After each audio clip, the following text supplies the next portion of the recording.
There is so much going on in World of Warcraft right now, and here's why it's ruining the game. Hey, it's Soul, and this is Warcraft Weekly, the weekliest of them all. You can support the channel by liking this video, subscribing, and catching me live on Twitch. The WoW team might be getting crushed under its own ambition. Plunderstorm might be over, but we're in the middle of a very busy time in the game.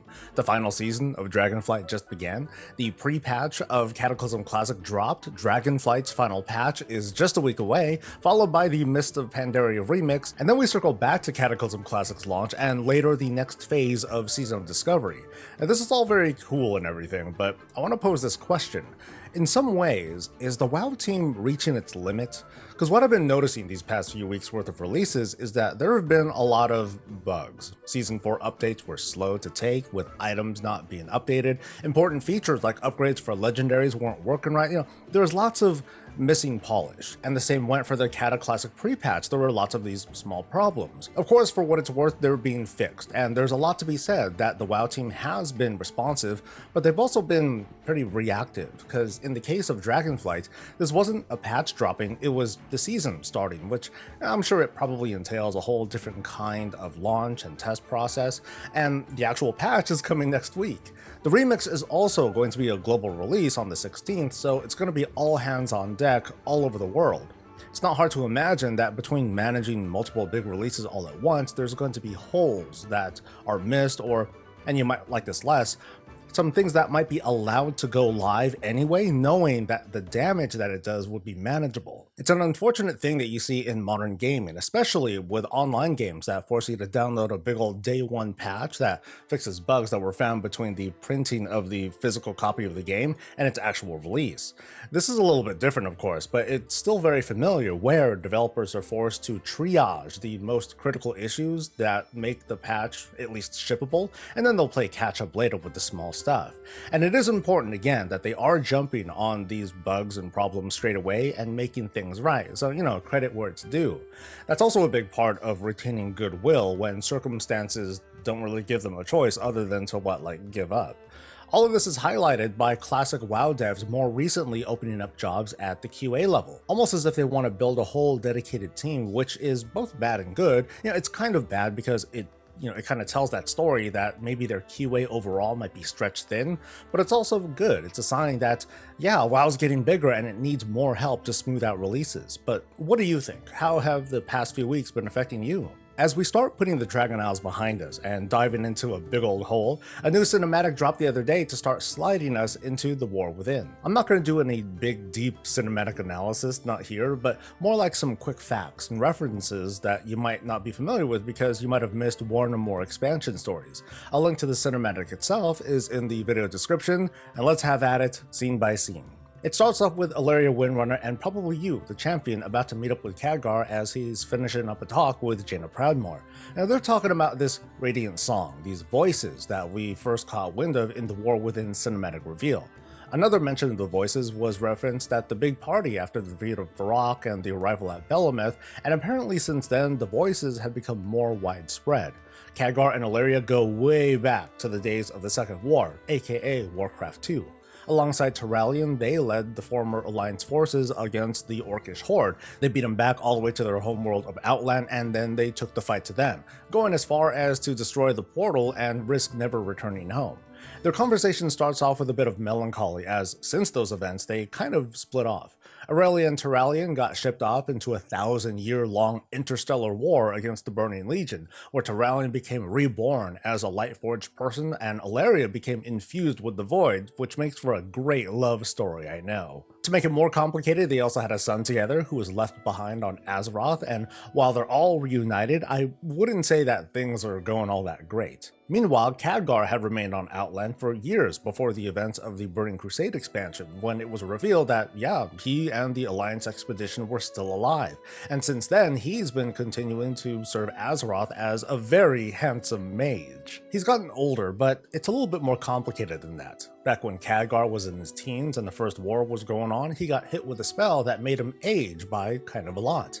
There have been different renditions of his character, but the long and short of it is that during the events of Warlords of Draenor, he looked like this, and in this update, about 10 years later, he looks like this.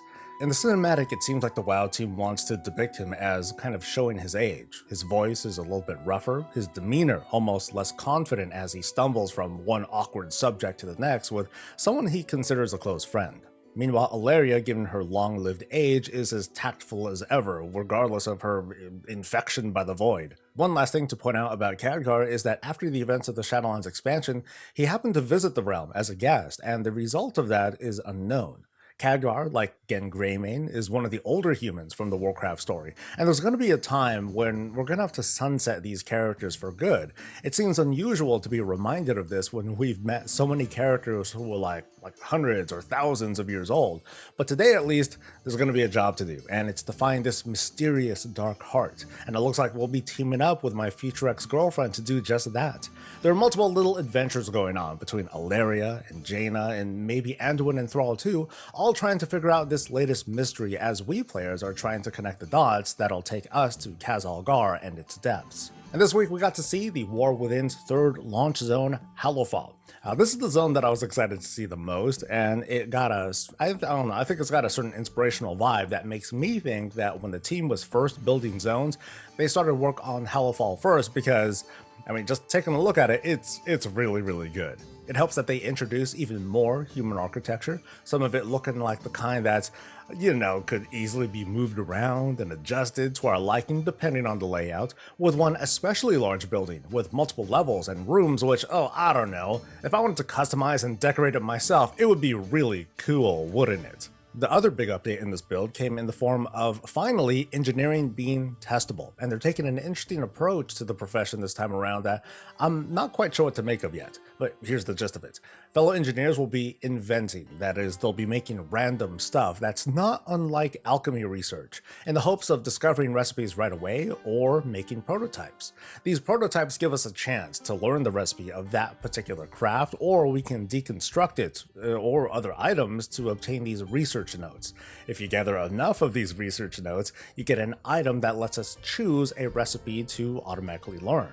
From testing, this will let us learn almost any recipe with the exception of, I think, PvP gear and engineering goggles. There are some fun things to make though, like a mount and a wormhole and other weird devices.